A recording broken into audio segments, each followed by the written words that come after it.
हे हाई नमस्ते and welcome to my channel. तपाईहरु सबैजनालाई स्वागत छ साथीहरु स्मार्ट इन्फो नेपाल युट्युब च्यानलमा। साथीहरु तपाईले अलरेडी थम्बनेल हेरेर थाहा पाइसक्नु भएको छ आजको यो भिडियो के को बारेमा रहेको छ भनेर।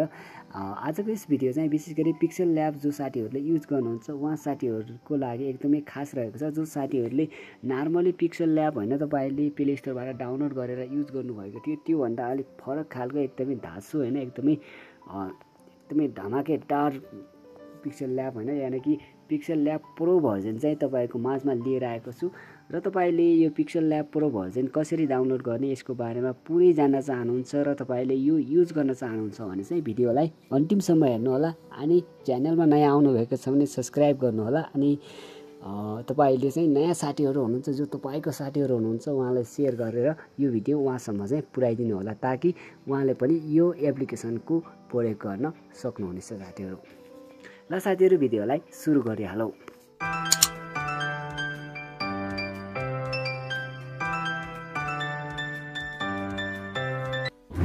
अब साथीहरु तपाईले यहाँनेर मैले अलरेडी डाउनलोड गरिसकेको छु। यो कहाँबाट डाउनलोड गर्ने भन्ने कुरा म तपाईलाई अन्तिममा बताउने छु। त्यही भएर तपाईले भिडियोलाई चाहिँ अन्तिमसम्म हेर्नु होला किनकि यहाँनेर तपाईले स्किप गर्नुभयो भने त्यहाँनेर महत्त्वपूर्ण कुरा छुटाउन सक्नुहुन्छ।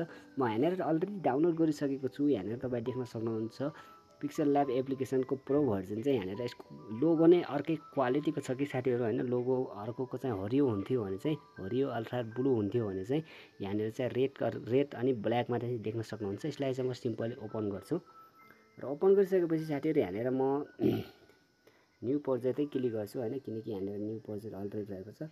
यसमा साथीहरु सबै कुरा उही नै रहेको छ साथीहरु। म चाहिँ पुरानो हैन प्ले स्टोरबाट डाउनलोड गरेको pixelLabलाई चाहिँ म यहाँनेर युज गर्ने गर्थे साथीहरु। यहाँ चाहिँ फन्ट एडमा चाहिँ अलिकति समस्या आएर चाहिँ यो चलाउन थालेको हो साथीहरु। तर यहाँनेर एकदमै मलाई चाहिँ जबरजस्त राम्रो लाग्यो कि हैन।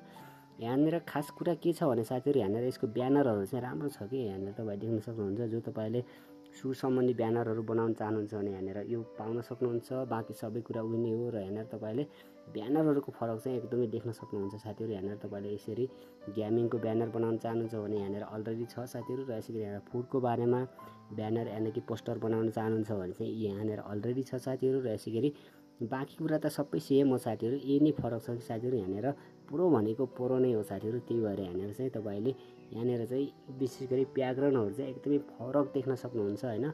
र तपाईले यहाँनेर फन्ट एड गर्नको लागि सिम्पली यहाँनेर टेक्स्टमा जानु होला र यहाँनेर टेक्स्ट छ भने चाहिँ यहाँनेर टेक्स्टलाई प्लस टेक्स्ट भयो। त्यसपछि यहाँनेर टेक्स्ट चाहिँ माथि यहाँनेर आइहाल्छ साथीहरु। यहाँनेर तपाईले टेक्स्ट के लेख्न चाहनुहुन्छ भने लेख्नु होला र लेखिसकेपछि यहाँनेर तपाईले टेक्स्टको फन्ट स्टाइल चाहिँ यहाँनेर गएर चाहिँ तपाईले यहाँनेर सेम प्रोसेस हो साथीहरु। अलिकति फरक चाहिँ छ हैन यहाँनेर। र यहाँनेर तपाईले यहाँ माई फन्टमा क्लिक गर्नुभयो भने चाहिँ यहाँनेर मैले एड गरेको फन्टहरु छ साथीहरु। यहाँनेर अलरेडी मैले एड गरेको छु। यहाँनेर यसरी टेक्स्टको स्टाइलहरु चाहिँ यहाँबाट चेन्ज गर्न सकिन्छ साथीहरु। यदि साथीहरु तपाईले pixelLabको फन्ट एड गर्न जान्नु भएको छैन भने चाहिँ मैले अलरेडी भिडियो बनाएको छु। डिस्क्रिप्सनमा लिंक छ साथीहरु, त्यहाँबाट पनि तपाईले हेर्न सक्नुहुन्छ। यसरी साथीहरु यहाँनेर एकदमै इजी क्वालिटीको हैन तपाईले देख्न सक्नुहुन्छ। एकदमै राम्रो एकदमै फरक क्वालिटीको चाहिँ pixelLab एप्लिकेसन चाहिँ तपाईले प्रो भर्जनमा चाहिँ यहाँनेर डाउनलोड गर्न सक्नुहुन्छ साथीहरु। अब साथीहरु यो डाउनलोड कसरी गर्ने भन्ने कुरा म तपाईलाई यहाँनेर बताउन जाँदै छु साथीहरु। डाउनलोड गर्नको लागि तपाईले केही गर्न पर्दैन साथीहरु। जस्ट तपाईले डिस्क्रिप्सन ओपन गर्नु होला र ओपन गरिसकेपछि त्यहाँ तपाईले एउटा लिंक राख्दिने छु एप्लिकेसनको लिंक। त्यहाँबाट चाहिँ तपाईले सजिलैसँग डाउनलोड गर्न सक्नुहुन्छ र डाउनलोड गरिसकेपछि आफ्नो मोबाइलमा इन्स्टल गरेर युज गर्नु होला यानी कि प्रयोग गर्नु होला।